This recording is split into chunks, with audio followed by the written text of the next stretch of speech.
What is up, my friends? It is Monday night. It is the late night agenda, and as always, it is a pleasure to be here with you. Confused by the stream title? Don't worry, you're not alone, because when I read the article, I was very confused myself. But we will talk about it in more detail, of course. Have a look ahead to the weekend. I'm sure we'll probably touch on the Nottingham Forest and Everton charges coming from the Premier League. And yeah, lots of other bits and pieces to go through. As always, we like to spend the first few minutes just saying hello to everybody and checking in and waiting for the chat to fill up. If you haven't yet, my friends, please do hit that subscribe button. Don't forget to drop a like on the video. And most importantly, as you can see from the top corner, we are just over 12.5, or just under, I should say, 12,500 subscribers away from the milestone, the goal for the season, which is 250,000 subscribers. So please do help us out by hitting that subscribe button. Right. So I guess you want to know who the player is, right? You're intrigued as to who the player is. Well, it's not Mbappe. It's not who you're thinking, most likely, in all honesty. It is Douglas Luiz. There we go. It's Douglas Luiz. That's the player we'll be discussing a little bit later on. And look, take it with a massive pinch of salt, but we will, of course, back it up with the article as always. Yeah, it's crazy. Lee Trundle. Now, there's a blast from the past. God, Lee Trundle. That's definitely a name I haven't heard in a while. There's the Clips channel as well. It is pinned to the top of the chat right now, my friends. If you haven't checked out the Anfield Agenda Clips channel, it's doing bits. It's really starting to grow. We've had our biggest clip so far since we've put it up, gone up recently. So again, do check it out. Give a sub if you can. Right, Villa won't sell. It's not me. People come in and get angry at Craig like it's me who writes these articles or makes these suggestions. I don't want Douglas Luiz. I just don't want him, full stop, end the conversation, because I think there's much better value to be had. But there is an article, of course, to back it up, as there always is in these scenarios. But, like, think about it. Villa aren't in a position where they're going to want to sell anybody. You know, they're a club that are looking to build. They're a club of very rich owners and a good manager in there who has them, you know, up at the very top end of the Premier League table right now. Yes, they missed a chance this weekend to go level on points with Liverpool when they drew at Everton, but they're not a club that are going to be pushed around or a club that need to sell. So the valuation that's been put on Douglas Luiz by seemingly Aston Villa of 100 million over human pounds is crazy. For a player that clubs could have nearly had on a free a few seasons ago. Liverpool and Arsenal were linked. Arsenal's name still being mentioned around as long as theirs. But to get to the context of it, the Brazil midfielder is the club's second highest rated performer by Who Scored with a rating of 7.16. A valuation of £70 million has been quoted in some reports, but I've seen even higher. The lofty figure would suggest that it's mind-blowing, really, to be honest with you, the amount of money they're looking for from. But TalkSport have linked Liverpool to him. Former winger Jermaine Pennant said, and I quote, he can do everything that Declan Rice can do and better. A claim which was made a few days ago regarding Bruno Guimaraes after his £105 million goal. Or after a few days after Rice's £105 million worth of players' goal against Luton. I don't know what Jermaine Pennant's on about there, folks, to be honest with you. I don't think Douglas Luiz is a patch on Declan Rice, in my humble opinion. Douglas Luiz is a good midfielder, and Villa are certainly better off having him in their squad than not, but come on now. To say that he can do everything Rice can do and more, yeah, I'm not buying into that one, folks. I think Declan Rice is a far better player than Douglas Luiz. 100 million seems to be the norm these days. It's getting out of hand, said Naman. It is. I'm fully in agreement, mate. Like, it is getting a bit ridiculous. Like, I know there's inflation and all this, but a bog standard, semi-decent player now, you're looking at 50 or 60 million. And to get into the realms of good enough to make it into a squad in the top four, you're looking at 70 million upwards for a lot of the players. So I definitely agree with you. The transfer fees are getting way out of hand. Paulinho, what happened about that one?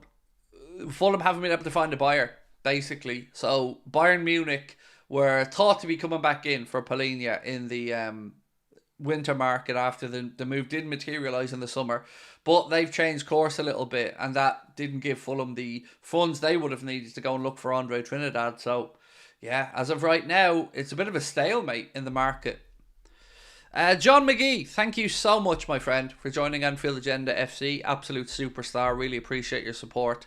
And all of you who've become members of the channel. It means a lot to us. It really does. So thank you for that support. Thank you for your continued comments. And thank you for the kindness that you're showing us all and the community in the chat. The vibe over the past few weeks have been absolutely inspiring for me to come on and read every day. It's great to see that people are enjoying their life and enjoying the season with Liverpool, and why wouldn't we? It's been a pretty good campaign so far.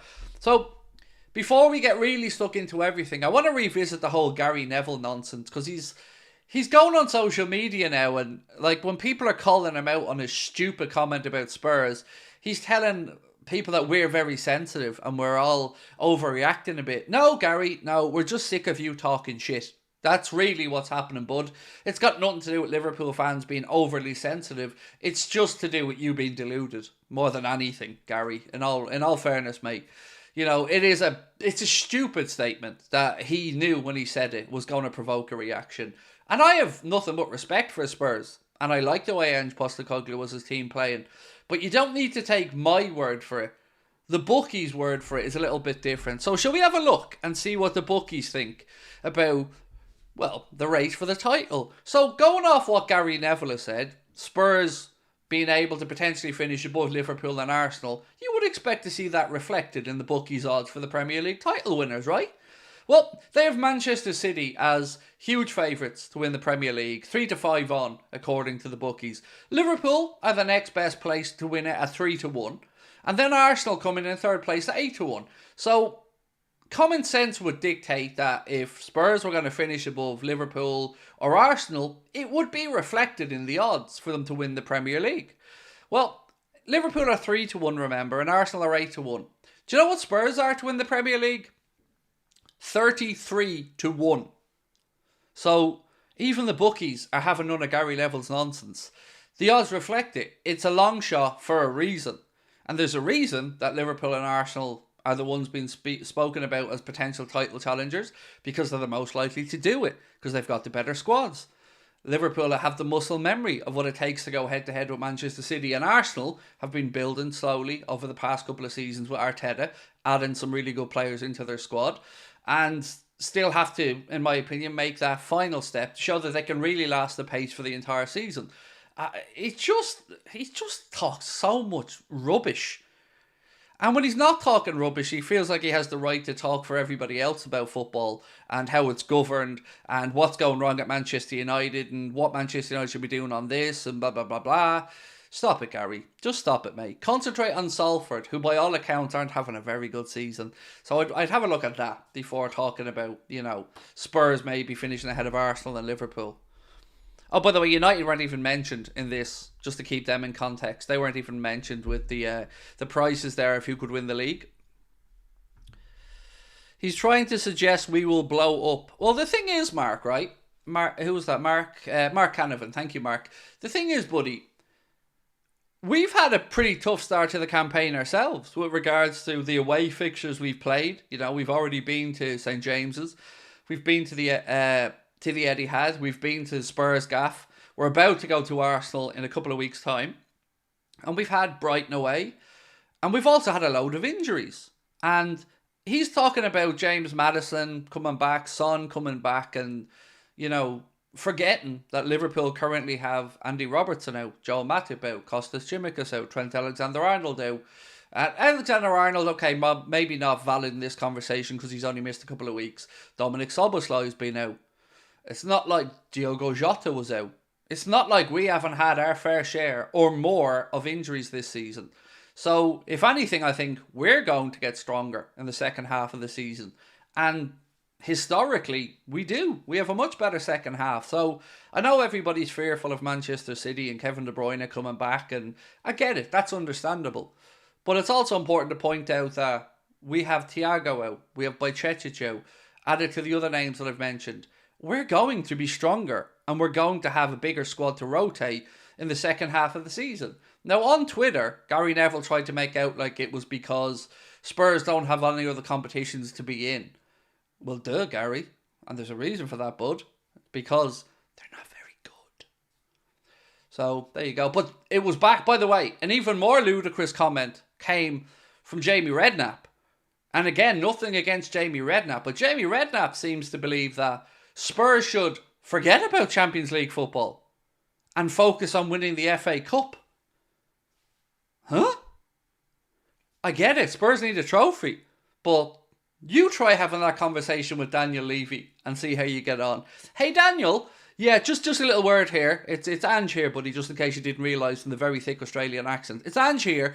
Just wondering, Daniel, how, I know you've got the stadium, bud. I know it's a lot of money to pay back, but I was thinking, me and Redknapp had a pow-pow, and we thought, how about we don't try to get into the top 4 and we go all out for the FA Cup? Stop shouting, Daniel. Okay, mate, calm down. Okay, I'm fired. Yeah, deservedly so.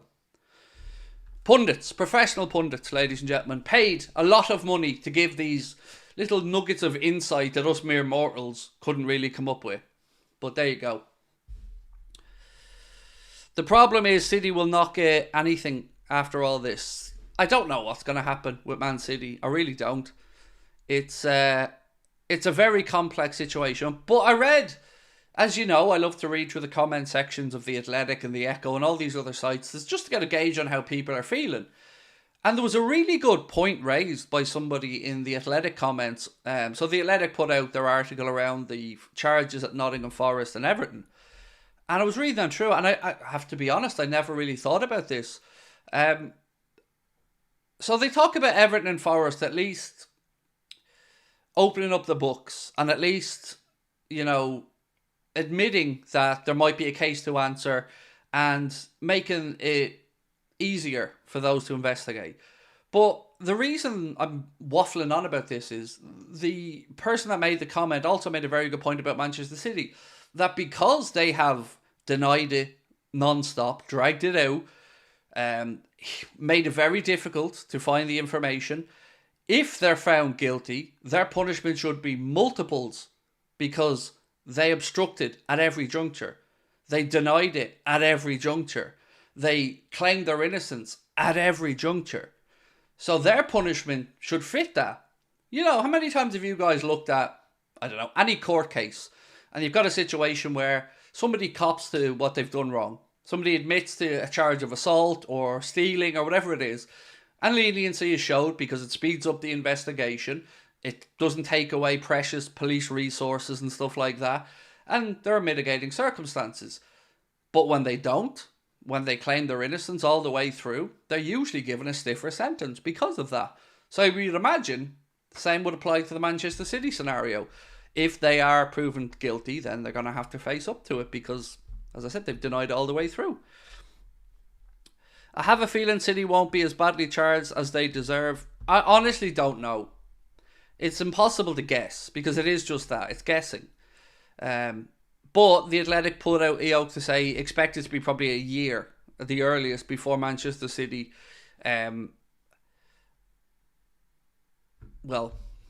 face anything, before we get to any type of resolution. But I'm aware that people don't like me talking about City all the time, so I'm going to try and move on and steer it back to Liverpool. Caoimhín Kelleher. So a lot of talk over the last few days about Caoimhín Kelleher, what he might do at the end of the season, how much Liverpool value him at. We spoke about the £20 million valuation that Liverpool have. So the Daily Mail have reported today that Celtic, Brentford, Brighton and Wolves are all showing interest in signing Caoimhín Kelleher in the summer. So I guess it kind of got me thinking, which one of those clubs do you think would be the best fit for Caoimhín Kelleher and his career? I feel like it would probably be easier for him to go up to Celtic and become the number one and maybe get a move back down south after that to the Premier League. Brentford and Brighton. Brighton already brought in a new keeper, if I'm not mistaken, haven't they? And so have Brentford when they moved on Raya.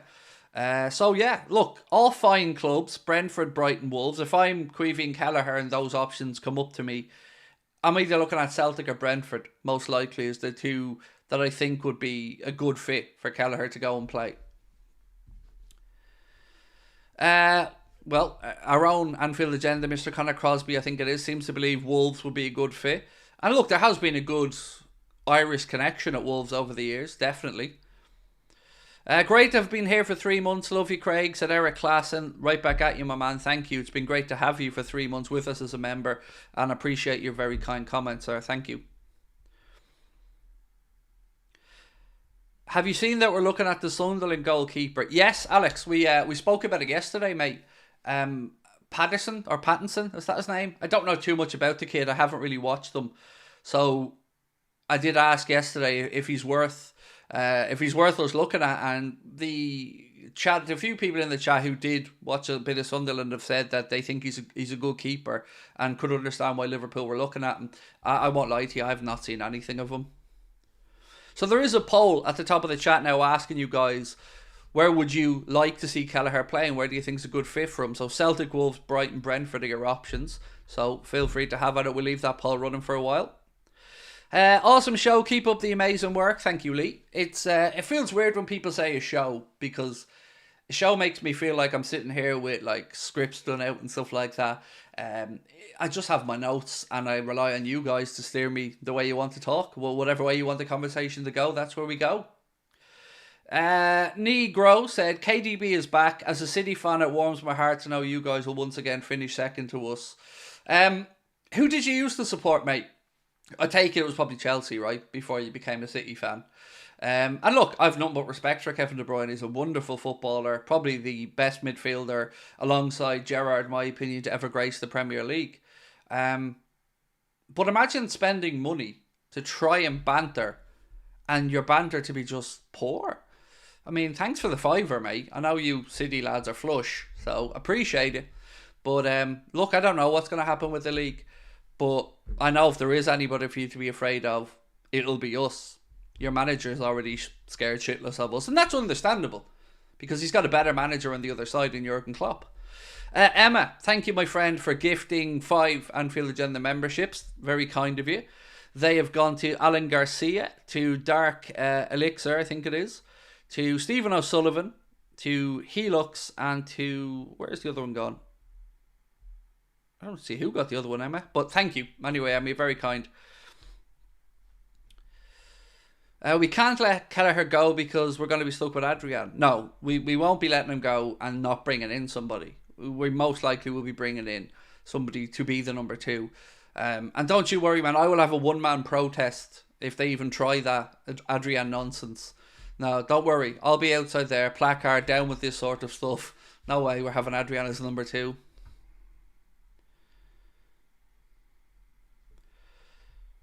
Who was this mysterious player then? Oh, we've already gone through it, Barry. You're already late, dude. So the player, mate, was Douglas Luiz from Aston Villa. So Jermaine Pennant reckons that Douglas Luiz can do everything and more that Declan Rice can do. Now, the problem with Douglas Luiz is twofold. One, the astronomical price tag being put on his head, which varies depending on which outlet you look at, from 70 million to 100 million.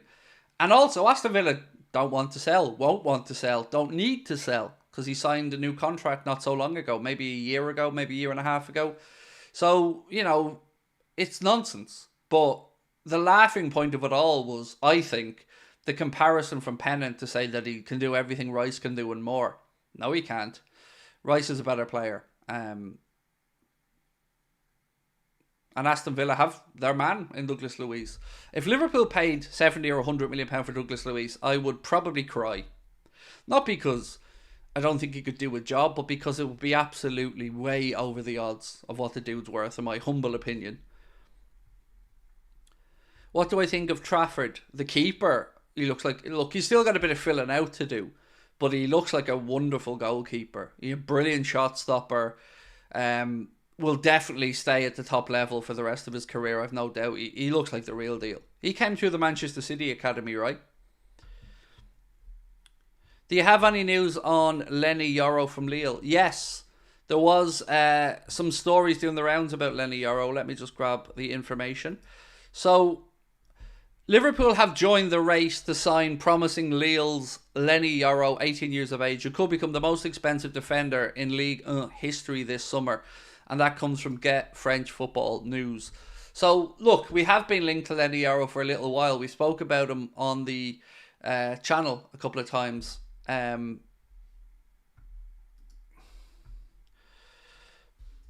Sorry, my wife messaged me. I was just sending her a message back. But I don't know if we need to spend that much on a defender. And I've said this as well when we've been speaking about the kid from Benfica, Antonio Silva. Look, these are the right type of profile of players to be linked to a club like Liverpool. But I don't know if we need to spend that much money. Like, if we look at our centre-backs right now, we've got Virgil van Dijk, who, yes, is in the latter part of his career, but that's your senior pro. You've got Ibrahima Konate, who's very young as a centre-back, full career ahead of him, future leader of that defence. Then you've got Jarell Kwanzaa, somebody who's having his breakthrough season. Again, a youngster with his whole future ahead of him. Gomez, who can play in the full-back positions and can cover at centre-back again once we get our left-backs back fit. So I'm looking at us looking to replace Joel Matip. And at that point, I would rather we brought in somebody around Gomez's age, 24 to 26. Because let's say Van Dijk had a prolonged spell out, and fingers crossed he doesn't. There's not a real dearth of experience then, or there's not a real depth of experience, I should say. Sorry, there is a dearth, not a depth of experience. So I'd like us to bring in somebody a bit more battle-hardened, I think, and that isn't these 18, 19-year-old youngsters. That's just my opinion anyway, and I think there's better value to be had. What's up, Craig? You heard the rumours about the young kid from Talares Cordoba. He's a centre-back and comes from Colombia, Kevin Mantilla. Yes, Melvin, we touched on him a couple of times over the last few days. 20 million, I think, is the number that we're looking at there, or at least that's the number that's in my head. But also the conversation would be that they don't want to do it in the winter window, the club, the selling club. It would be something for the summer. Brighton also looking at him, I believe. But the problem there could be a work permit, gaining a work permit to bring him to England. So I think that would have to be overlooked or looked over, I should say, by any club before bringing him in. I think he's the under-20 Colombian captain as well, if I'm not mistaken.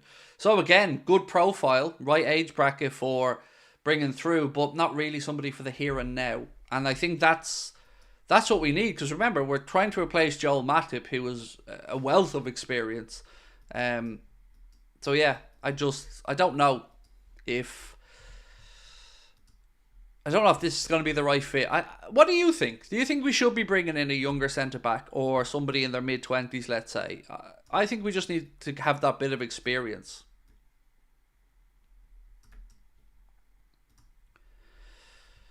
Only defender I want is Inacio, said Barry. Ikatora or Gay, said who's that one? Eurogeller. So both of those you'd most likely be looking at the summer for both of those. With regards to Itakura, or who was the other one we said? Gay from Crystal Palace. Palace don't want to do any business in this window. They don't want to sell anyone.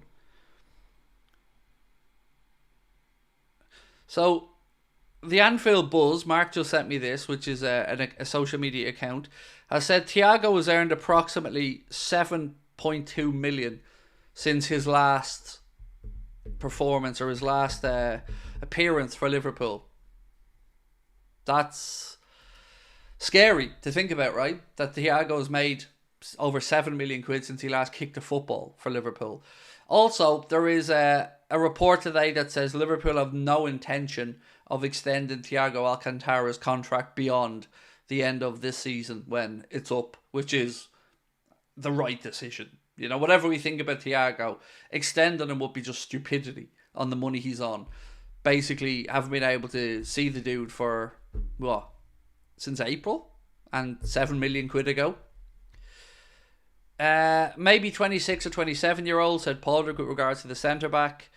Kabak is a palindrome. He's also playing, where was he playing with Kabak? I seen him playing against, whoever Bayern Munich were playing the other day, Ozan Kabak was playing for them. And still looking as bang average as ever, I should say. Would Liverpool get a centre-back on loan? Well, normally I'd say no. But Robbie, I have seen a lot of talk from agents and journalists that Premier League clubs are going to be trying to utilise the loan market in this window. But the reason for that has mainly been because of financial constraints. We don't have them. We are in a very, very, very healthy position with regards to profit and sustainability, or profit and loss. So, weirdly, in an ironic way, we might actually benefit from having FSG as owners in the way they do business. What I mean by that is, we've started to see the Premier League show some teeth with looking to charge clubs for their finances. Everton, Forest, we'll see what happens with City, yada yada. But if this is true and they are going to continue on in this way, then we finally see the benefit of FSG's miserly ways and their penny pinching ways, because then maybe Liverpool have more spending power than even some of the big clubs, than your Manchester Uniteds and your Arsenals or whatever, because we've done really good, clever business for reasonable transfer fees in the last few years, giving us a lot more wiggle room. So we could benefit in the long term from this. And remember, when FSG bought the club, they bought the club believing that FFP was going to be enforced across Europe, and they backed themselves and the people that they have with them to make the smart decisions to find that value where others aren't seeing value. So, yeah, this could be a wet dream for John W. Henry. Kabak is a Hoffenheim. Yes, that was the one, Mike. Thank you. They were who Bayern were playing the other day. What's happening with Nat Phillips? Still trying to find the club for him, John. I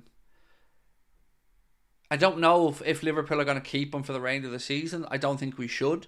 I think Nat Phillips should go out on loan. I think we should try and find a permanent move for Reece Williams somewhere. Don't think that's going to work out. And Liverpool have recalled, or Liverpool have ended the loan, or maybe Preston have. Either way, the loan for Calvin Ramsey to Preston has been ended and he's coming back to Liverpool. So I don't know whether Kloppo's going to look to get him some minutes at Liverpool, keep him at the academy maybe training, or find another loan for him. But it just didn't work out because of injuries and a few other bits and pieces with Preston. So he'll be coming back to Liverpool this month. Do you think Sepp van den Berg has a Liverpool career in his future? Potentially. Of all the ones we've loaned out, Van den Berg is the one worth keeping an eye on as a potential player for Liverpool, as a squad player moving forward. I'm not going to sit here and lie and say I've kept track of him. I haven't, but I know that he's the best equipped from what I can see as well. And remember when we signed him, like every top club in Europe were looking at Van den Berg at that point. What's been up with McAllister the last two games? Lack of confidence. Don't know. You know, we're looking at him playing in a position he's not really accustomed to. And then we've been so used to the way Endo's played that position recently. Maybe McAllister is just still figuring it out in the DM role. Yeah, I don't know. It's the honest. I don't want to go in on any of our players anymore. I don't want to be that guy. I try to do my critiquing when the matches are on. You know, I'm not going to sit here and slay players that don't know that we're not playing. If I moan about someone, it's usually after a performance. Did I see Tyler Morton's goal the other day? Yeah, it was a cracking goal. I mean, it was kind of nothing goal because it didn't change that in the result, but it was a brilliant finish. Left foot, edge of the box, top bins, nice strike. I've a major soft spot for Endo. Love him, said Emma. Yeah, I'm definitely warming to him, and I don't know if it's just me, but the gum shield adds to the attractiveness of it all. It's like I'm ready, put me in, I'm ready for war, let's go. So yeah, Endo's done exactly what Klopp said he was going to do. We knew it would take a bit of time for him to get to grips, and we had to wonder, will he get to grips? But he has, and he's been really important. And it just looks like an incredibly astute piece of business by George Schmadtke and Jurgen Klopp. You know, 16.5 million quid. And that's the value we're talking about. Yes, you might not have the kid for 5, 6, 7 years. But for the here and now, when we had a problem to solve, and we looking to buy Chetic maybe for the future, it does look like it was just well thought out and well executed. Stephen says, Warrior. Keep up the good work. Love your channel, mate, said Tayshawn. Thank you. Appreciate that. Never doubt Klopp. Endo appreciation night. Hey, I'm all up for a bit of Endo appreciation night. No problem with that. The weirdest thing I find with people is when they ever, and I'm sure you guys have this if you're on social media, people see one thing you write about any player and they think that that's the opinion forever and nothing evolves or changes. And it happens to me all the time, and that's understandable because, you know, I do this and my stuff gets clipped up. I get it. But it's when they try to hold it against you that really winds me up. You know, like anybody in life, in anything, all of our opinions change and evolve from week to week, from month to month. For instance, a very quick turnaround for me was Gravenberch.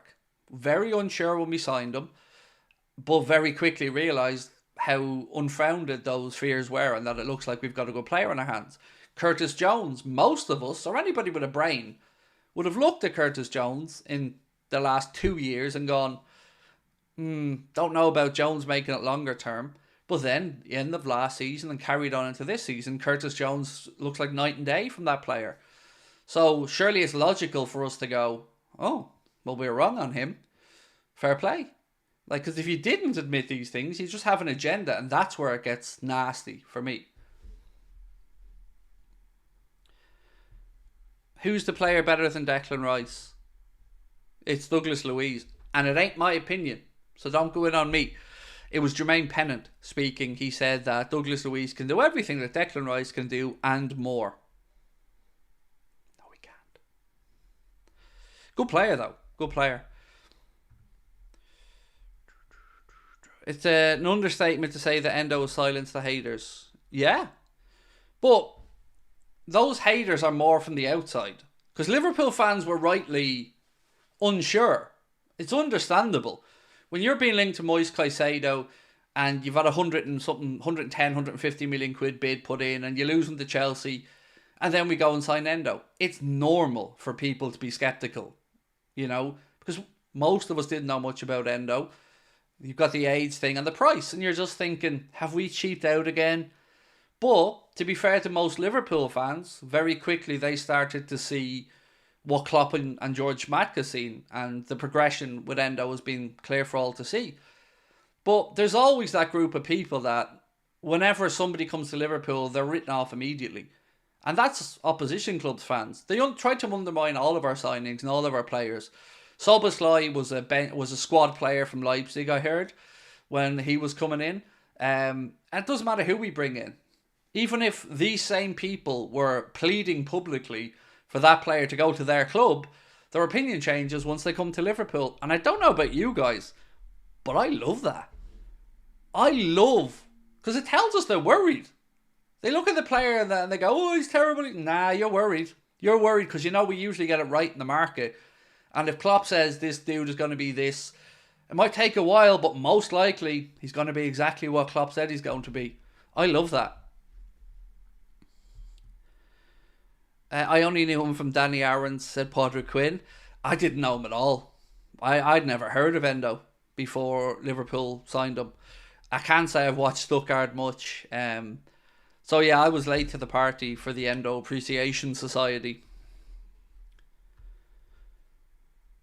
So far, Endo's playing good for Liverpool and is captaining the Japan team in the Asia Cup. Yes, sir. A 4-2 victory in their first game as well. Did you guys see this idiot? And I'm saying idiot because this dude's an idiot. Talking about Mo Salah. Now, remember, I'm coming to the bat once again to rightly defend Mo, as all of us should do in this scenario. But this Tarek clown, I don't know who he is. I don't know if he's an established journalist. I don't really care because his opinion can absolutely kiss my backside. He said about Mohamed Salah, he has no spirit, he has no personality, he has no artistic influence except in a few moments. He does not like to defend on the field and he's afraid of his fee. Salah's the worst captain and the worst star in the history of the Egyptian national team. What? So hang on a minute. He has no influence or artistic influence except in a few moments. So those moments of brilliance. So he doesn't have much artistic influence except when he does. Duh. So he's the worst captain in the Egyptian national team history. No, he isn't. He's the best player that country has ever produced. And he's the best player that they will probably ever produce. And to undermine him in this way is nothing short of a disgrace. He's playing with a team of water carriers. He's playing with a team that aren't fit to lace his boots and doing his best to be available consistently. He's come back from injury early to play with Egypt before, to his detriment, to our detriment at Liverpool. So to hear this idiot talk trash about a player that is generational is hilarious to me. Because I'll criticise Mo for a performance, singularly, and then we move on to the next week. But to put out that sort of an outlandish statement to say that he's the worst star in the history of Egyptian national team, why don't you just say, I'm desperate for attention, notice me, notice me, notice me, insert edgy comment here. Because that's all he's trying to do. He's trying to get a name for himself, a reputation for himself. But what he should get is laughed at, because it's a laughable opinion, Tarek. Laughable, my friend.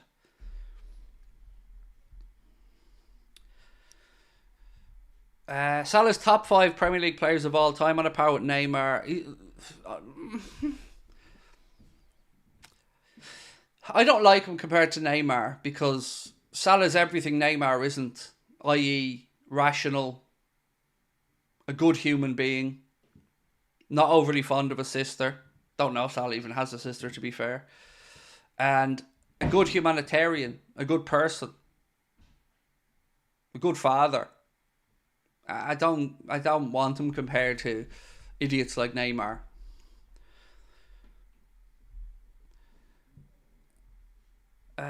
Salah's the greatest player at Prem of all time, second to Henry and De Bruyne. Look, whatever he is or isn't, and it's open. These things are all personal taste and choice. And I don't know where I rank Mo in the Premier League all-time greats. I really don't. But I tell you one thing I do know is to say that he's got no spirit, no personality, it couldn't be any further from the truth. Yeah, like no personality. I mean, Mo smiles and I just giggle like a little girl. And I'm sure most of us are the same. Tell me that man taking his top off and celebrating in front of the cop when we beat United has no passion. Maybe he just needs to be respected and appreciated a little bit more by some of these questionable takes from journalists. Dean said, Craig, I feel sorry for Gravenberch. Nice guy, but seems nothing goes his way. Really hope he can come good. The whole thing with Gravenberch and the Dutch FA seemed a little bit unnecessary to me from their side, not from Ryan's side. Remember, he just moved to Liverpool. Just moved to a new city, complete new place, and yeah, they were going in on him for not showing up for an under-21s squad, which I think was understandable considering he's uprooted his whole life. Can we say congratulations to Cody Gakpo, by the way? Because Cody Gakpo and his missus are expecting, so congratulations. He shared the pictures, I'm sure you've probably seen them on social media yourselves. And I have absolutely no doubt whatsoever, 1,000,000%, every fibre of my being, that Cody Gakpo will be an unbelievable father. I don't know his missus. I'm sure she'll be amazing. But Cody Gakpo, look, the man is he's just love personified as a fella. And I've no doubt he'll be an amazing father. And congratulations on expecting, I think, their first child, which is awesome. So much love to Cody Gakpo and his partner. And he's already got the daddy football jersey and already as well, which is lovely to see. So congratulations. Gravenberch is slow. He's good skill and a dribbler. He's very slow, no pace. Yeah, but that's not necessarily the worst thing in the world, right? You don't always have to have pace. Like, I think of Ryan Gravenberch a bit like Pogba in that sense. When he's moving with the ball and he's striding and he's gliding across the pitch, he can make it look effortless and easy. And he's not always on song. He's not always, brilliant. But he's a lot of positive attributes. He's a great ball carrier. He's very good against the press. And he's a good link-up player. I like him. And it's taken me a very short amount of time to realise what he can bring to the midfield. But he's not there yet, nor should he be. He didn't get much luck in much time at Bayern Munich. And it might take till next year before we see the best of Ryan Gravenberch. That's okay. He's certainly contributing this season, though. Who, in your opinion, should be the next player to get a song from the fans? Oh, God, I don't know.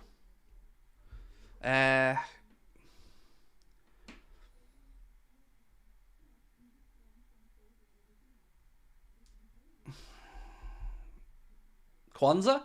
I feel like there has to be an easy song around for Kwanzaa somewhere. There must be lyrics that his name rhymes with.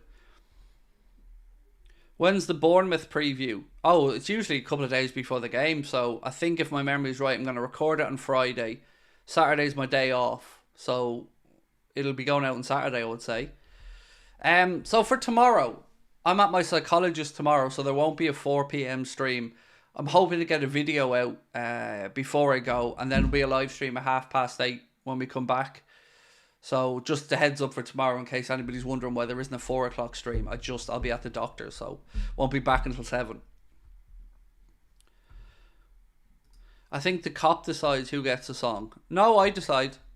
Yeah, they write to me a letter and go, "Dear Craig, on behalf of all Liverpool fans around the world, we would like you to bestow your knowledge and genius upon the rest of us by telling us who to write a song for next." That's the process. I understand if you're not aware of it. Not a lot of people are, but ultimately, I give the old approval stamp, and there I wish. Yeah, imagine. No, you're right. It's one of those natural things, and somebody from the cop or somebody from the younger support or whatever will come up with it, and it'll make its way in the cop of the away days, and it'll get there eventually. But they're brilliant. Like, I love our fan base for the astute nature that they're able to put these songs together. I know we nicked a few of them over the years, but old fair and all that. Would I take Brewster back? No, I wouldn't, mate. I've nothing but good things to say about Ryan Brewster, but I don't think come back to Liverpool would be sensible at all. What do you think of Mickey and Romero coming back for Tottenham? Again, it just gives them more options, right? Van de Ven went down yesterday with cramp at the end of the other day at the end of the game, and I think a lot of people were worried. But look, Tottenham have made some good signings, and I don't know how Draguson's going to work out. Too early to say, but yeah, they're certainly trying to build something. Don't say Spurs around Gary Neville, though. We'll start telling you about, I don't know, Draguson for the Ballon d'Or next year. Isn't that right, Gary? Opinions on Messi winning FIFA Best for 2023. I don't really pay too much attention to a lot of those type of awards. Unless an award is 100% voted for by football fans, I don't really have time for it. Whatever it is, it's going to be the last of everything for Messi anyway. So, enjoy him while he's around is what I'd say.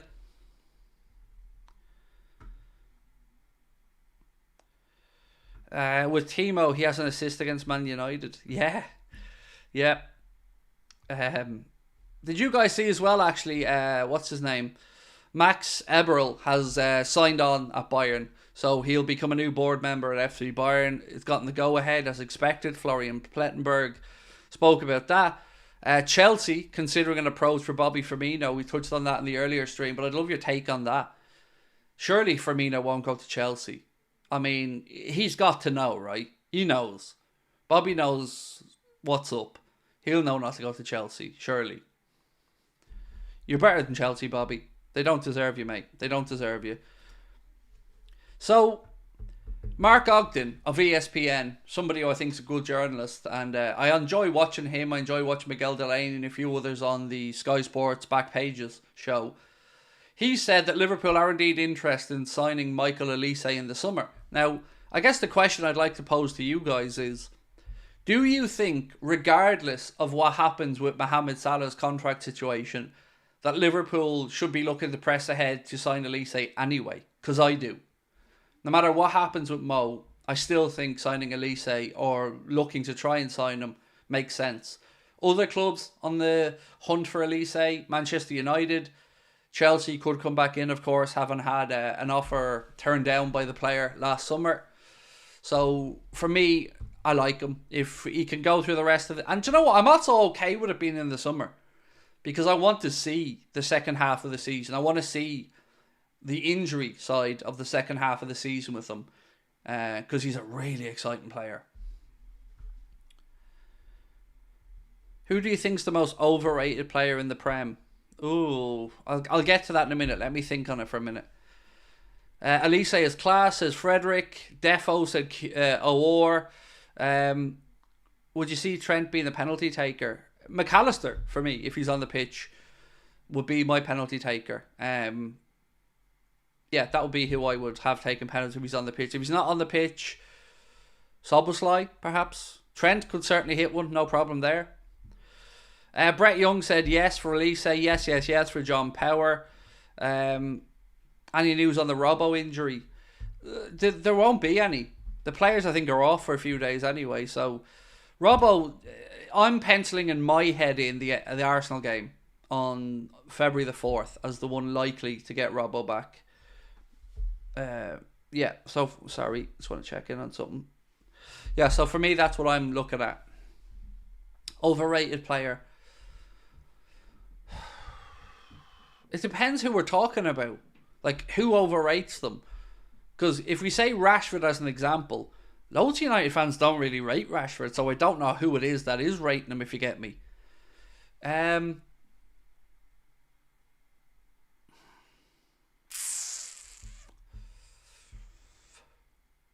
Gabriel Jesus comes into my mind.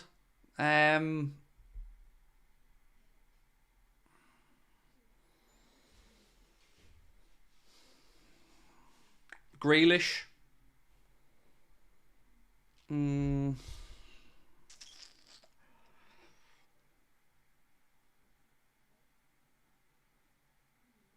Bruno. I don't know if anyone rates Bruno Fernandes as much anymore. He's fallen off a cliff. I'd probably have to say Grealish if I was pushed. Especially with that price tag.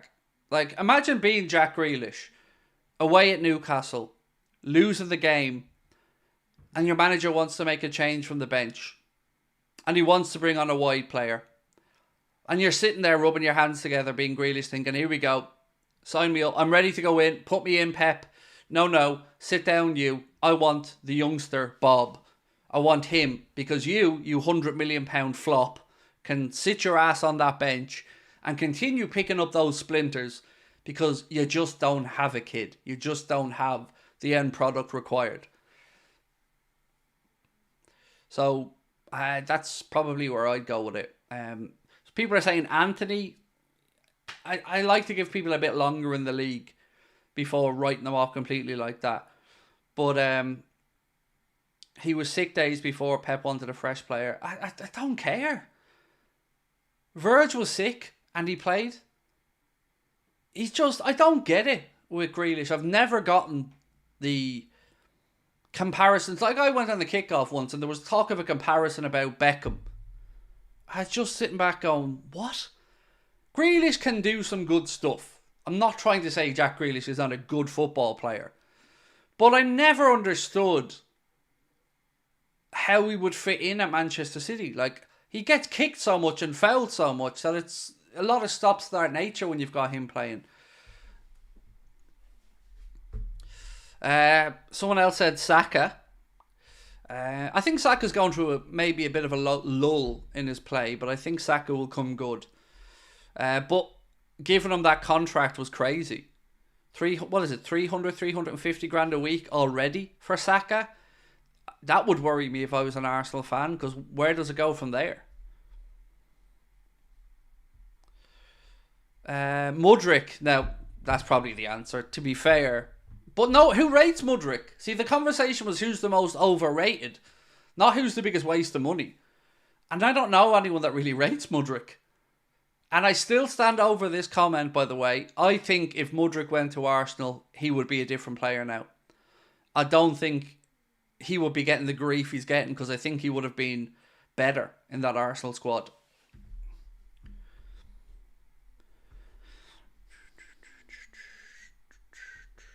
How is he on Salah money? It's mental, right? Mental. What age is Saka? 21, 22? And he's already on the same money as Mohamed Salah. Like, that would really stress me out because it's only going to go one way from there. Next contract renewal in 18 months, 2 years, is going to want 400, 450 grand a week. And by the time that lad hits his peak at 26, he's probably going to be asking for over 600, 700 grand a week. Crazy. And Arsenal don't seem to learn their lesson from this. Ozil, overpaid. Aubameyang, overpaid. Does he get in over Martinelli or even Smith Rowe? Who? Mudryk. I think he would have acclimatised better to the way Arsenal play. I think he would have been loved more by the fan base. I felt like Arsenal was a good fit for Mudryk, and I think he would have done well there. Whereas at Chelsea, he just feels like another expensively assembled addition to a squad that doesn't really have an identity yet.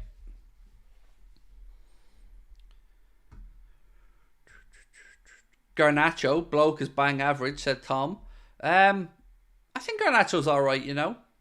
I think he's alright. I wouldn't call him overrated. I mean, when you have those moments like he had with that, you know, acrobatic overhead kick and all, it's bound to garner more interest in you, right? Sorry, I'm just checking through my notes.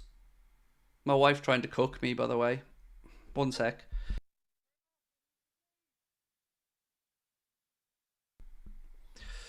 Mbappe. You thought you were going to get through a stream without me talking about Mbappe, didn't you? Shame on you. Shame on you. Right, so the transfer sector on Twitter and courtesy of @Abdella Bulma have said Kylian Mbappe is leaving PSG. Nothing is signed with Madrid, but contact has already been broken, or not been broken, and Real Madrid are only waiting for the green light from PSG. Real Madrid and their pursuit of Kylian Mbappe has to be the most Jekyll and Hyde type courtship of a player ever. 1 minute, he has until the middle of the month, and if he doesn't accept, the offer's been pulled off the table. The next minute, they don't want them. Then he has an offer, but it's only there till the end of the month. Then it's, well, we might go for Haaland. We don't actually know if we really want Mbappe. And now all of a sudden it's, come home, Kylian. Come home. Make up your damn mind. Us Liverpool fans need to know what's going on here. But you know what else gets me? So they're talking about bringing in Mbappe.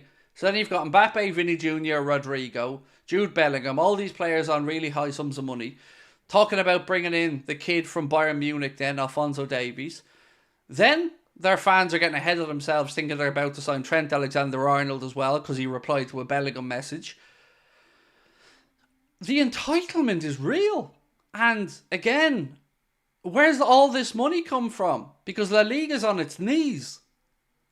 There's no television revenue really in La Liga compared to other leagues. It's nowhere near what it once was. It's weird. I find this fascination with money and how some clubs get away with it and others don't baffling. Like, it's not like they just had a, billion quid refurbishment of the Bernabeu. And Endrick, yeah, exactly. It's crazy. I don't understand it. Never-ending supplies of money, apparently. Real has given Mbappe way too much power. It might burn their dressing room in the long run when egos collide. I don't know, because I don't know the players in the dressing room and I don't know what the egos are like, but I still don't see where they play him at Real Madrid, because he's not a centre forward. As much as he might want to play through the centre, he isn't. And you've got Rodrigo, you've got Vinny Jr., you've got Endrick, you've got Valverde, you've got Bellingham playing in behind. It just feels like it's more a case of a spoiled child who just wants another toy, rather than somebody wanting something strategic to fit into what they're trying to do. Craig, if you notice, City play 7 league fixtures prior to us playing in March. We only play 6. Okay, I haven't noticed, in all honesty. Haven't paid attention to the run of games we have or don't have. I like to look at the league title race like this. Are City probably the favourites to do it? Maybe. But it's in our hands, like I keep saying. And that game at Anfield, it's going to be huge. We have other fish to fry beforehand. Like, we can't take our eye off the ball at Bournemouth. I'm not expecting that to be an easy game. We can't take our eye off the ball with Arsenal on February 4th. A massive game. But to come back to a comment somebody made earlier on about the timing and the picks from TNT Sport. So I can confirm that that was not correct what he said. He said that it was going to be the 4:30 game, which is not correct. The likelihood is the 4:30 pick and the first pick of the weekend is Sky's pick, and they're going to take Man City Arsenal, I think it is, that week. So that's going to be the 4:30 Sunday pick. So what's left then is the most likely fixture to be picked second is Liverpool Brighton. That's the most prestigious probably of the rest of the games. And that pick goes to TNT Sport, meaning very, very likely that Liverpool and Brighton will take place in March after the international break at 12:30, meaning that all four 12:30 slots this season after international breaks will have been given to Liverpool. I don't know how it's allowed. I'm going to say it again. I don't know how it's allowed. It's a joke. Pick somebody else, you assholes.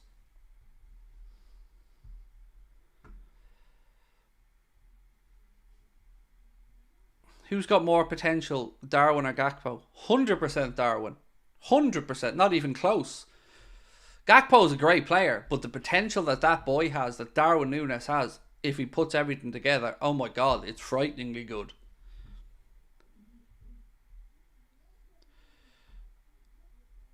I don't know what that means. Is it possible 12:30 kickoffs could be investing? That doesn't make sense to me, mate. I'm not sure what that means. I thought we got to 4. Nope. Somebody said earlier on we got to 4, and I said I'll look into it and I'll come back to it, and I looked into it and nothing has been chosen yet. Sky have the first pick and they'll pick the Man City Arsenal game. Of course you would. Why wouldn't you? The next pick will go to TNT Sports and they will most likely pick Liverpool Brighton. I hope they don't, because it feels again like they're taking the piss. And it feels like that particular TV company want to undermine Liverpool's season and want Jurgen Klopp to explode and want Klopp to go in on their interview again after one of the games. And the Premier League needs to step in and do something about this. It is unfair to expect Liverpool, after an international break and their players travelling all the way back, to once again be at a deficit and have to play early. It's not fair. And it's not a normal half-12. Any other week, nobody give a shit if we played a half-12. But the ones after the international breaks they're just pathetic to give it to us time and time again. It's like a running joke at this point for us on that kick-off time.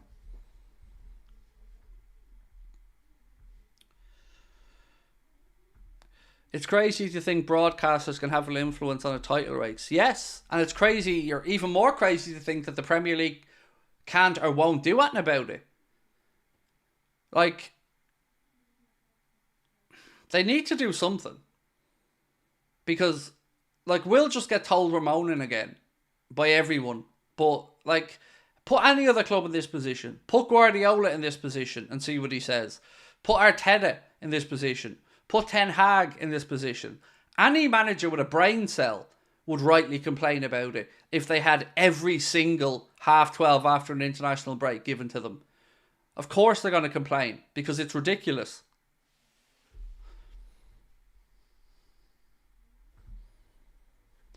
As a fan, I honestly don't mind the early kickoffs. For players, it's obviously third. Normal week, half-12, no problem. You know, if Liverpool have a half-12 kickoff in a normal match week, no problem. It's an early kickoff, get on with it. But when you're coming back and you've got players coming from Africa and Asia and South America and all these different parts of the world, some of them getting in very late, there shouldn't be a half-12 slot after an international break. They should just remove it and give BT another slot for those weeks. It just doesn't make sense to me. And it doesn't make sense to me for the also the standard of the league and the product that they're selling around the world.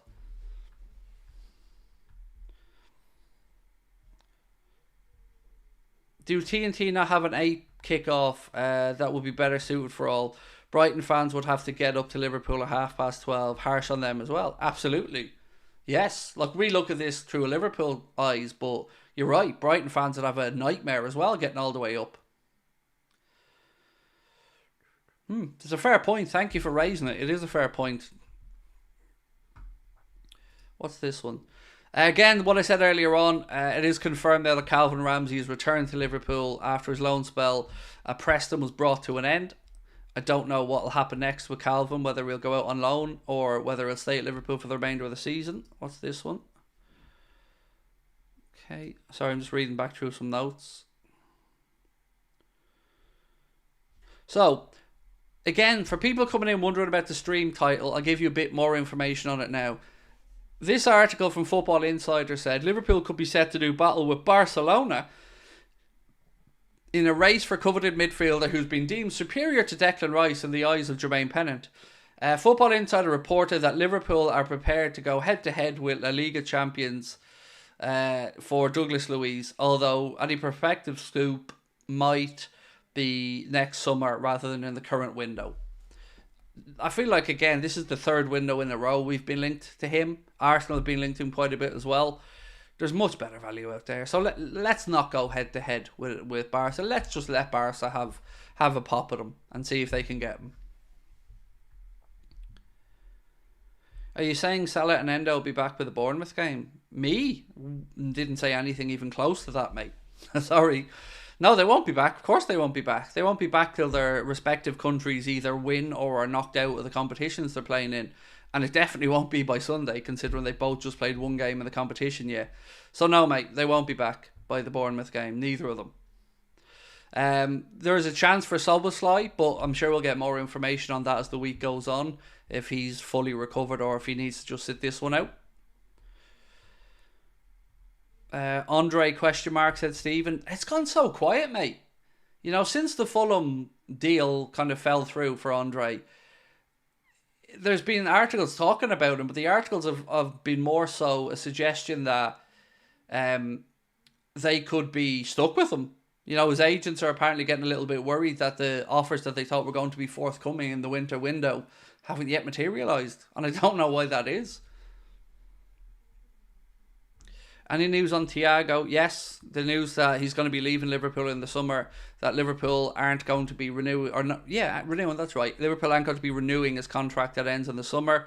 Flamenco and Brazil have been mentioned. El Ettifaq, obviously, the Steven Gerrard managers have been mentioned. And Barca are mentioned as well. But as it stands, I don't know when he'll be back, if that was the question. But I've always said this, even if Thiago was back tomorrow, by the time he gets match fitness and ready to play 90 minutes, you're probably still talking about another month to 6 weeks.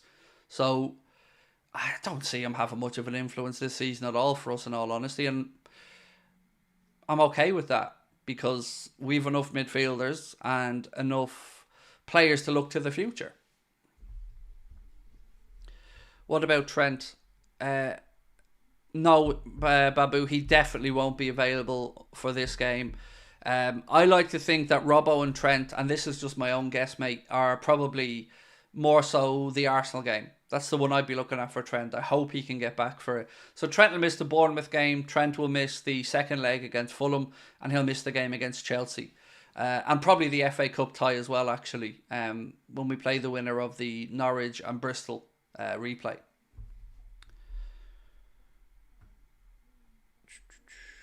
If Jude came to England, what club do you see him at? I've no idea. Because I can't see him leaving Madrid anytime soon. Like, yeah, he could be at Madrid for the next 6 or 7 years. So I really have never given it a minute's thought since he went to Madrid. What about Dominic? So Dominic Szoboszlai said himself when he interviewed in Hungary that it could be touch and go for the Bournemouth game. If he feels there's any doubt, he doesn't want to risk it because missing one game is, not too bad. But if he stressed it or made it worse and then he's out for a longer period. So I think he's just being cautious with it. So yeah, that's where we're at with Szoboszlai. Maybe Bournemouth, but if not, definitely the next one. Do we start Robbo against Arsenal? Think it's worth putting him straight back in? Oh, it's a tough one. Don't know is the honest answer. If it was his first game back, no. There's no way you're starting him. He'd have to play at least once before that, coming off the bench, before you consider starting him. He'd have to have a good 10 days, 2 weeks solid training as well. So no, I don't think he'll start against Arsenal. Who's the player we're linked to? Title of the video. Douglas Luiz, Brandon. Douglas Luiz. Jermaine Pennant was speaking on TalkSport, I think, and there's been a couple of articles written to say that he thinks that Douglas Luiz can do everything that Declan Rice can do and more. And another piece from Football Insider said Liverpool and Barcelona are potentially willing to go head to head to try and sign him next summer. I don't believe it.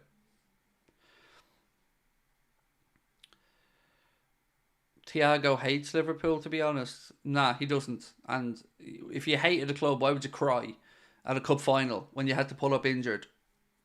So I don't for 1 second believe Thiago hates Liverpool at all.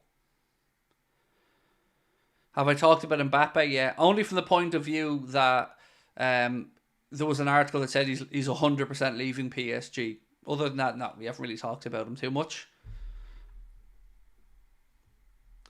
Rice is overrated. Oh, I don't know, man. I rate him highly. I think of all the players we've seen go for 100 mil in that area of the pitch, he's probably the pick of the trio for me between him, Enzo, and Caicedo. I think he's definitely the one that, adding in for the English tax, I think is the best value out of those three, although they all have great attributes in different ways. Can you imagine if Real Madrid signed Mbappe, Davis and Frimpong? Yeah, and that could very well happen. That's the scary thing. It's not out of the realms of possibility that they do just what you've said, mate, which is freaking scary, right? I wish we got Tchouaméni. Do you know, Philip, if I could go back to Real Madrid to rob somebody from that part of the pitch, I'd have Camavinga over Tchouaméni. Look, you wouldn't say no to Tchouaméni, of course, but Camavinga for me would be the one I'd like to see anchor our midfield if we were to go and try and take a Madrid player, which of course we won't. Bajcetic, no idea. KTA riders, no idea when to expect Bajcetic back. Yeah, and I've been honest about that all the way through. It's been one of those that there's been very little information on. Craig, if Mo leaves when we get Mbappe, I'd give Lucho 11 and Mbappe the 7. Well, I'm old school, so the idea of a left winger having number 11 appeals to me. I don't know. I don't know how important Mbappe taking the number 7 would be to him. So, and also, it would have to be something that was offered up by a player. I wouldn't go and take a shirt off a player.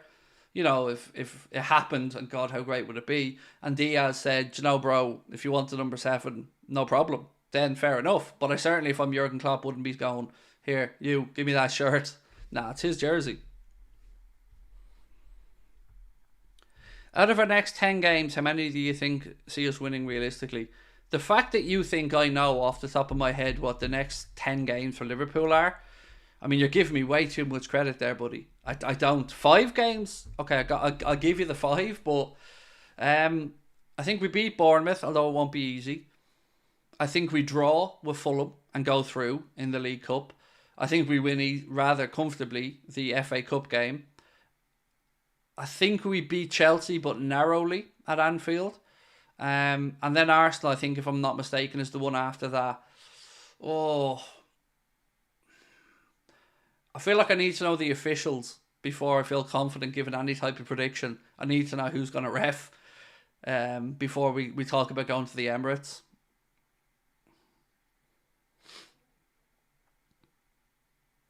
I've been a bit salty about Diaz since his dad talked about the Barca move. I won't lie, mate. I've been the same. It hurts, doesn't it? Because we think of Liverpool as the be-all and end-all, right? Like the destination, the wow, I have arrived moment.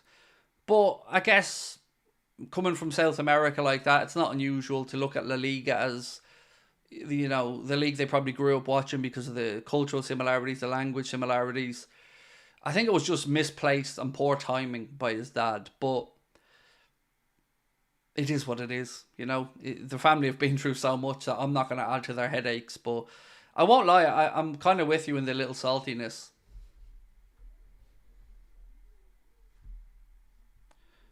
After Arsenal, it's Burnley, Brentford, Luton, Forest, City. There you go. Thank you, Mark. Burnley win. Brentford, that's away, if I'm not mistaken. And it's a 12:30 kickoff, if my memory's right. So that's going to be a difficult one, with Tony back as well. Luton at home, we owe them a win. So we got to beat Luton. And Forest and City. Forest, we win. City, again, I need to see their referees before I feel any type of confidence about a prediction for a City, because I think the worst thing that happens at home to City is a draw. I don't see us getting beaten. Thoughts on Messi winning Player of the Year? I don't really care. And sorry, that I don't mean that to sound rude to you. I don't mean I don't care about your comment, mate. I don't. It is what it is, Anything that winds up Cristiano Ronaldo makes is good with me. So if Ronaldo's fuming somewhere over this, great, no problem.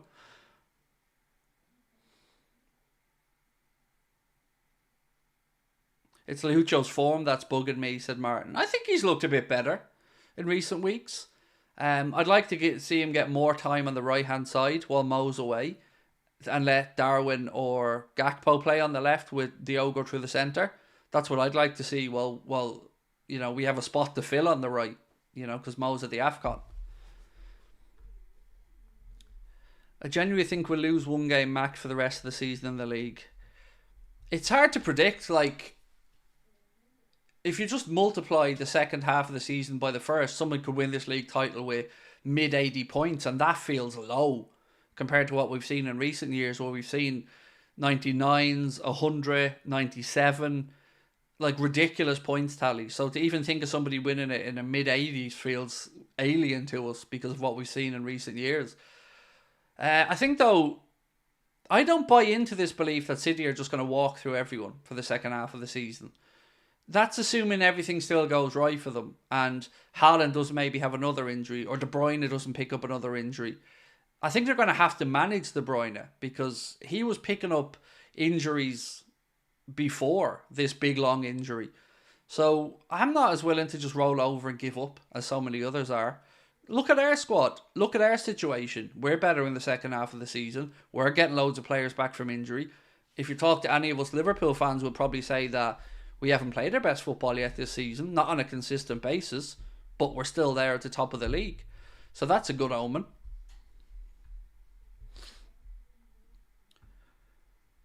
Is the Europa League a major priority? I would think so, Ibrahim. It's a trophy. It's basically a home final in Dublin.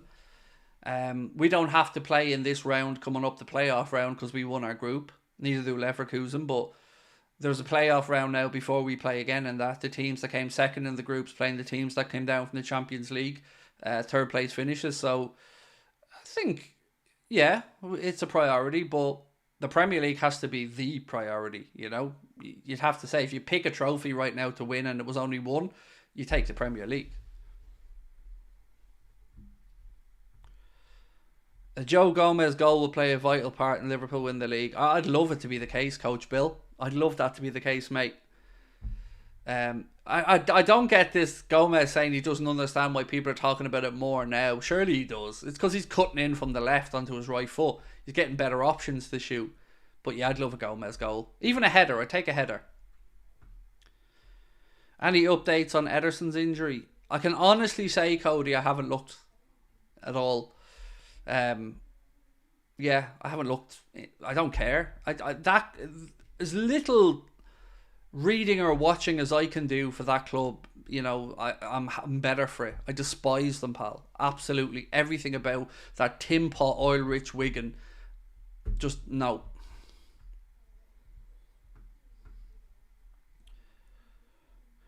City fans generally think they can do the treble again. Your thoughts?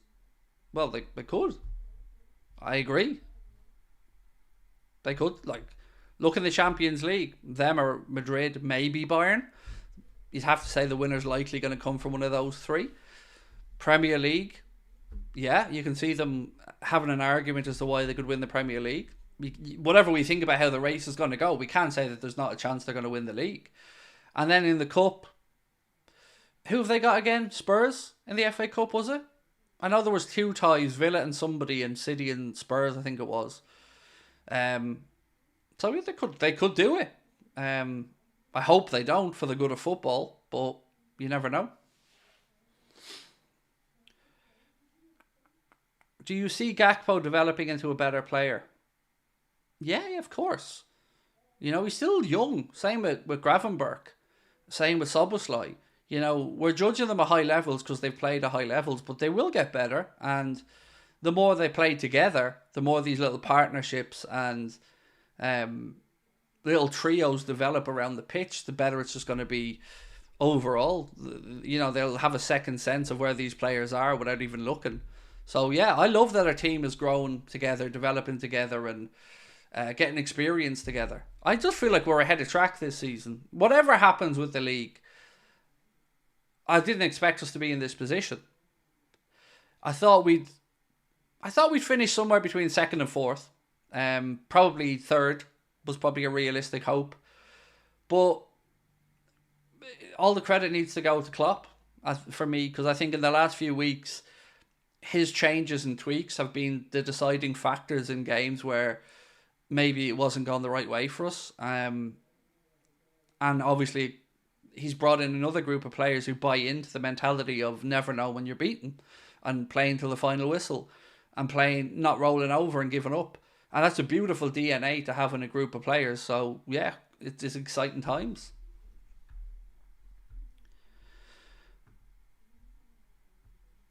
Why have a pop at Wigan, mate? It wasn't a pop at Wigan at all. It was calling Manchester City an oil-rich Wigan, meaning Wigan is the kind of following, size of club, history of Manchester City. It definitely wasn't a pop at Wigan at all. I've no bad will towards Wigan whatsoever.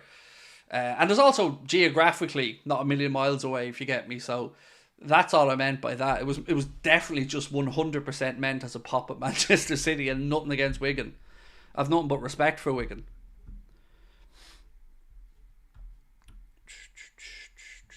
Sometimes these things could be just the way I say it, you know, because sometimes I talk in a particularly Irish, not tone, but structure of the way I'd say a sentence. What would Gomez be worth? Oh, that's a belter of a question. 60? I'd have to say 60.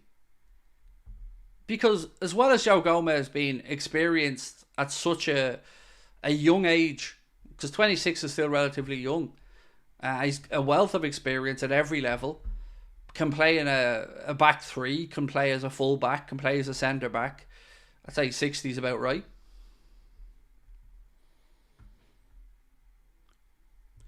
Can somebody explain to me what the word cap means? I see it everywhere, and this is the age difference coming out.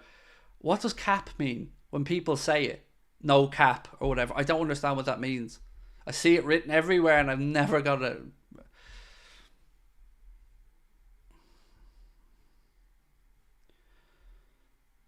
Ah, okay, it means lying. Okay. How? Explain it to me. How does it mean a lie? Like, what's it in relation to? What's the slang? What's the link? I don't get it. Oh, I've never felt older, lads. I've never felt older than this conversation.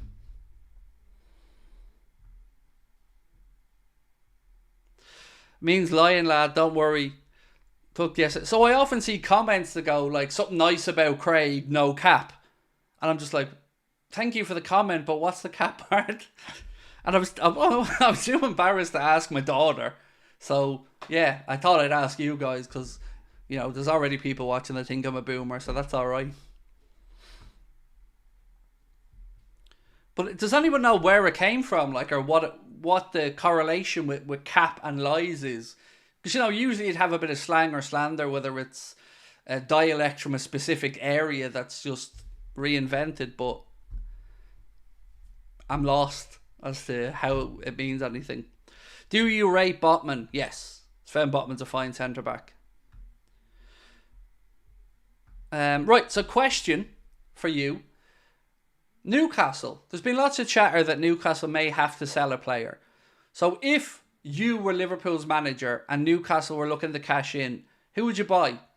So for me, I take Isak. If I had to pick somebody from Newcastle, I'd take Alexander Isak. I'm sure a lot of people would say Bruno Guimaraes, understandable. But for me, I think what we need, Isak would be who I would look at. I'm just interested because it's been the topic of conversation in a few pages recently. It's African American slang. Oh, makes sense. I still don't understand the correlation, but it's from us Yanks. It usually is. You lot are usually at the crime scene for these type of things, my man. You're in your prime, you schmexy fudge. Thank you, Tickle My Teabag.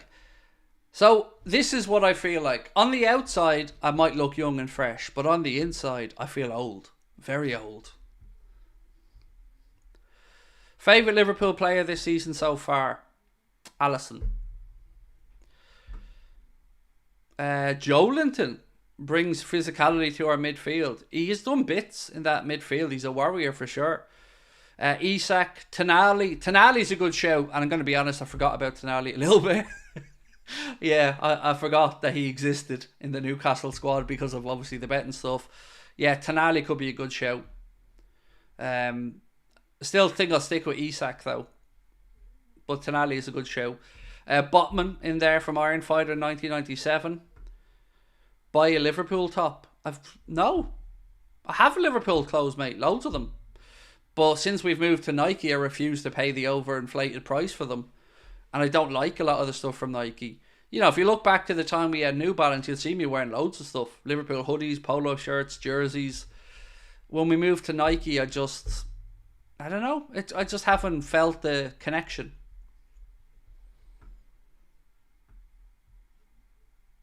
And if you want to buy me one and send it to me as well, by all means, no problem. Martin said he's 58, so modern slang makes no sense to him. Oh, I won't lie, Martin. I do try and work a little bit of it into my daily life. I do try to keep up to date with some of the slang, but yeah, some of it just goes over my head. Shout out to my dad, Campbell. Absolutely, shout out to your dad, Campbell Grindlay. Absolutely. Hello, sir. How are we? And thank you for your super chat, Kira, and thank you for shouting out your dad. Nice to see you thinking of your old man. Well played. So, I booked my daughter a holiday to Lanzarote. I was saying this earlier on today because she's just been amazing, by the way. Just been an amazing daughter, and I promised her a trip when she finished school. So, we booked it today for her and her fella to go over to Lanzarote next month. So, I'm already jealous that she gets to go. But fair play. They're going on an all-inclusive, so I don't have to worry about spending money. See what I did there? Clever stuff. And also great deals flying around in February. Never looked at going abroad really in February, but some really good prices. I've seen Tenerife for like 500 quid. All inclusive in Lanzarote for like 620. Good deals. I'm an Adidas man too, Craig. Oh, absolutely. If Liverpool, two things would make me wear Liverpool stuff. If Liverpool had the Jordan hookup, I would be head to toe in Air Jordan gear. Because if you looked at my wardrobe, you'd see loads of Jordan hoodies, a couple of pairs of Jordan trainers. And I love the crossover that PSG have done with Jordan. So I'd love that. And if we had Adidas, look, you know. If Liverpool went back to Adidas, I would be a poster boy for the Liverpool store, basically. I'd have everything on. Sinead said, it's no cap, it's no lie. It's a compliment, no messing, not sarcasm. Boom. Best explanation, Sinead. Well done, young lady. That's made it clearer to me than everybody else, Sinead. So thank you for that. And thank you, Dave, for the super chat. Adidas tops Nike for football stuff for sure, but Jordan is still sweet. Jordan's amazing, man. I've got a pair of of Air Jordans that I only wear for the live shows. Not joking. I've worn them once for the show in Dublin, and I wear them in Boston. That's it. They stay in the wardrobe because they're so precious to me. But yeah, I love the stuff. I've got like, I think 3 pairs of Jordan shorts, 4 or 5 different Jordan hoodies, a couple of t-shirts. Love the Jordan gear. It's amazing.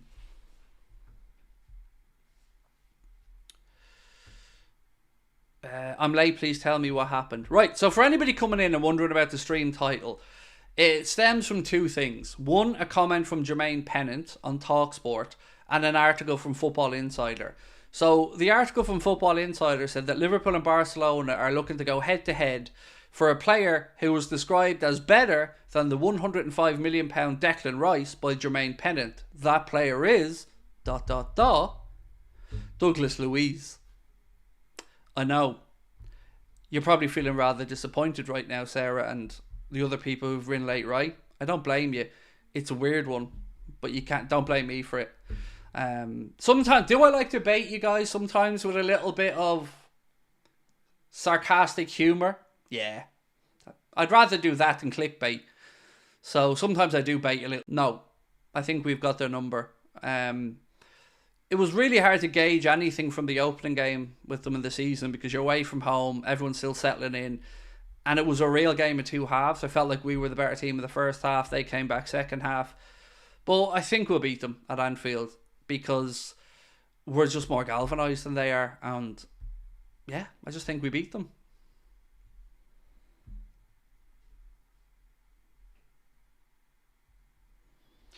Oh, did the stream go off?